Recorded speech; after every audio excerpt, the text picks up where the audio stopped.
السلام علیکم سامعین، آپ دیکھ رہے ہیں مکس سٹوری چینل۔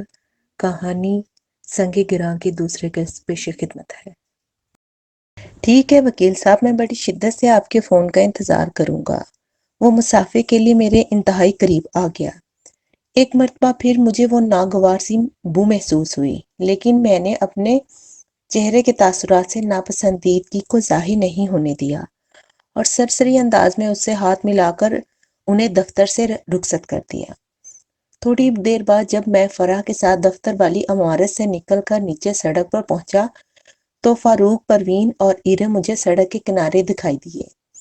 شاید وہ کسی ٹیکسی وغیرہ کا انتظار کر رہے تھے۔ مجھ پر نگاہ پڑی تو فاروق نے الوداعی انداز میں ہاتھ ہلایا۔ میں نے اسے اپنے پاس آنے کا اشارہ کیا اور بریف کیس فرح کی جانب بڑھاتے ہوئے کہا، تم گاڑی کے پاس پہنچو، میں اس بندے سے ایک ضروری بات کر کے آ رہا ہوں۔ فرح میرا بریف کیس تھام کر گاڑی کی طرف بڑھ گئی، جو وہاں سے 15-20 فٹ کے فاصلے پر کھڑی تھی۔ فاروق تیز قدموں سے چلتے ہوئے میرے قریب پہنچ گیا۔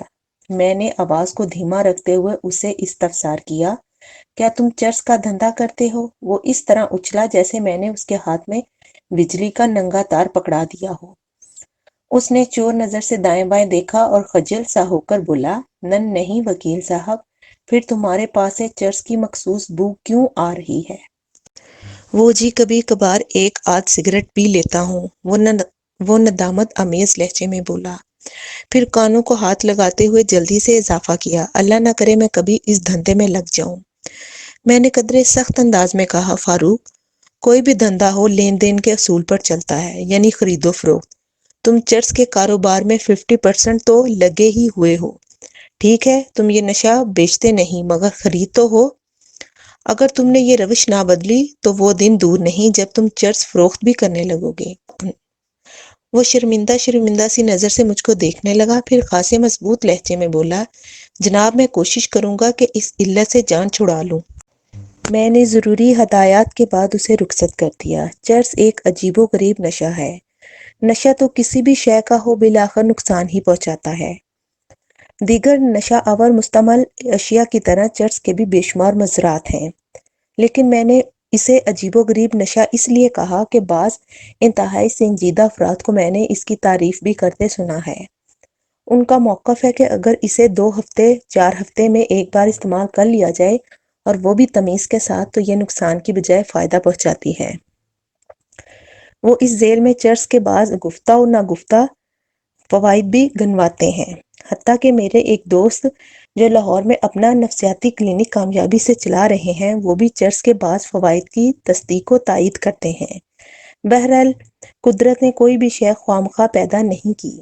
انسانی قدرت اشیاء سے اپنی مرضی کے مطابق دیگر اشیاء تیار کر لیتا ہے، جو فائدہ بھی پہنچاتی ہے اور نقصان بھی۔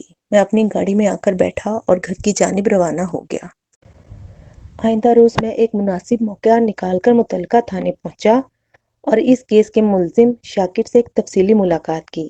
یہ بتانے کی ضرورت نہیں کہ میں نے اس تک رسائی حاصل کرنے کے لیے کون سا گر آزمایا۔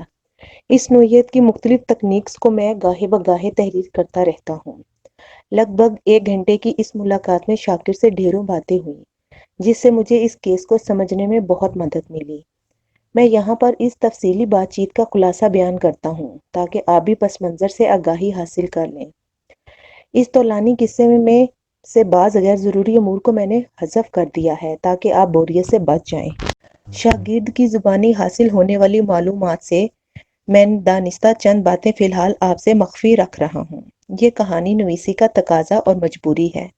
بہرحال عدالتی کارروائی کے دوران مناسب مقامات پر گاہے بگاہے ان باتوں کا ذکر ہوتا رہے گا۔ شاکر کی رہائش اعظم بستی میں تھی، جہاں وہ اپنی بیوی بچوں کے ساتھ ایک چھوٹے سے مکان میں رہتا تھا۔ اس کے 2 بچے تھے۔ ایرم کا ذکر ہو چکا موسیٰ ایرم سے 1.5-2 سال بڑا تھا۔ شاکر کی خوش قسمتی کہ اسے پروین جیسی سوگڑ اور سمجھدار بیوی ملی تھی۔ وہ ایک اچھا موٹر مکینک تھا اور کالا پل کے نزدیک واقع ایک ورک شاپ میں ایک ملازم کی حیثیت سے کام کرتا تھا۔ اگر انسان کے ہاتھ میں ہنر ہو تو وہ بھوکا نہیں مر سکتا۔ شاکر کے گھر میں کبھی فاقوں کی نوبت تو نہیں آئی، تاہم یہ گھرانہ تنگ دستی کا شکار ضرور رہتا تھا۔ اور اس کا سبب بھی وہ خود ہی تھا۔ وہ جتنا اچھا مکینک تھا، اگر ٹک کر محنت کرتا تو سال 2 سال میں اپنا ورک شاپ کھول سکتا تھا، مگر مستقل مزاجی سے کام لینا اس کی عادت میں نہیں تھا، لہٰذا تنگ دستی مختلف محرومیوں کا روپ دھار کر اکثر و بیشتر اس کے گھر میں ڈیرا ڈالے رہتی تھی۔ فاروق بھی اسی ورک شاپ پہ کام کرتا تھا جس سے شاکر وابستہ تھا۔ میں نے جب شاکر سے اس کی مختلف ہیرا پھیریوں کے حوالے سے استفسار کیا تو تھوڑے سے تامل اور تردد کے بعد اس نے اپنی کوتاہیوں کا اقرار کر لیا۔ میں اسے تازہ ترین کیس کی طرف لے آیا اور پوچھا، کیا تم چوری ہی کی نیت سے سحر بخاری کے گھر میں داخل ہوئے تھے؟ میں آپ کو اپنا وکیل تسلیم کر چکا ہوں، وہ گہری سنجیدگی سے بولا، اس لیے کوئی جھوٹ نہیں بولوں گا۔ یہ سچ ہے کہ میں چوری ہی کے خیال سے وہاں گیا تھا۔ تمہاری راست گوئی مجھے پسند آئی ہے۔ میں نے توصیفی نظر سے اسے دیکھا۔ وہ بولا، اگر میں آپ کو الٹی سیدھی معلومات فراہم کر دوں گا تو پھر آپ کس طرح میرا کیس لڑیں گے؟ شاباش، تم ایک معقول اور سمجھدار آدمی ہو، میں نے اس کی آنکھوں میں دیکھتے ہوئے نرمی سے کہا۔ پھر پوچھا، پولیس اور مقتول کے شوہر سحر بخاری کا دعویٰ ہے کہ تم نے اس رات وہاں سے 1.5 لاکھ روپے چوری کیے۔ نازنین تمہاری گولی سے ہلاک ہوئی اور تم اس بنگلے سے فرار ہو گئے۔ پولیس اور سحر بخاری کے اس موقف میں کتنی حقیقت ہے؟ صرف اتنی کہ میں سحر بخاری کے بنگلے میں چوری کی نیت سے داخل ہوا تھا، وہ مستحکم لہجے میں بولا۔ یعنی تم نے 1.5 لاکھ روپے چرائے ہیں اور نہ ہی نازنین تمہاری گولی سے ہلاک ہوئی ہے؟ گولی؟ اس کا لہجہ کڑوا ہو گیا۔ وکیل صاحب، آج تک میں نے کسی گن کو ہاتھ میں نہیں لیا۔ گولی چلانے کا مرحلہ تو اس کے بعد کا ہے۔ وقوعہ کے روز سحر بخاری کے بنگلے میں پیش آنے والے واقعے کے بارے میں تم کیا کہتے ہو؟ میں نے تیز نظر سے اسے گھورا۔ یہ تو تم ہی بتا چکے ہو کہ مذکورہ رات تم چوری کی نیت سے وہاں گھسے ضرور تھے۔ اس نے ایک گہری سانس خارج کی اور تفصیل بیان کرتے ہوئے بولا، اس رات میں بڑی آسانی سے بنگلے میں داخل ہونے میں کامیاب ہو گیا تھا، پھر اسی آسانی کے ساتھ بیڈ روم تک رسائی بھی حاصل ہو گئی، لیکن اس سے پہلے کہ میں کوئی کارروائی ڈالتا، نازنین کی آنکھ کھل گئی اور اس نے مجھے دیکھتے ہی شور مچانا شروع کر دیا۔ کہتے ہیں چور در حقیقت بہت بزدل ہوتا ہے۔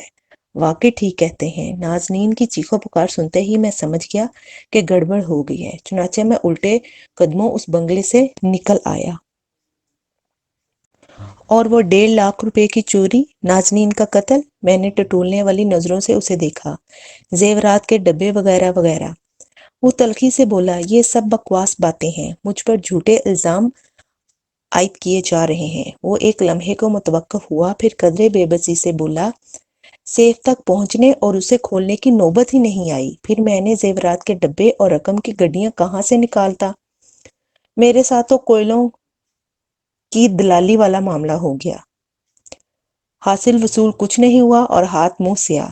اس طرح تو ہوتا ہے اس طرح کے کاموں میں نے زمینی رنگ میں کہا۔ پھر پوچھا، تمہاری گرفتاری کب اور کیسے عمل میں آئی؟ مجھے اگلے روز صبح 9 بجے گھر پر سے پولیس نے گرفتار کیا، اس نے بتایا۔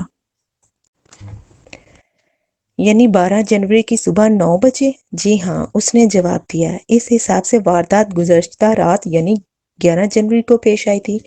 میں نے اچانک اس سے ایک اہم سوال کیا، پولیس کو یہ کیسے معلوم ہوا کہ پچھلی رات تم ہی سحر بخاری کے کمرے میں نقب لگانے گئے تھے؟ انہیں یقیناً سحر بخاری نے ہی بتایا ہوگا، وہ سادگی سے بولا۔ کیا مطلب؟ میں چونک اٹھا۔ کیا سحر بخاری کو یہ بات پتہ تھی کہ اس کے بنگلے میں گھسنے والے چور تم ہو؟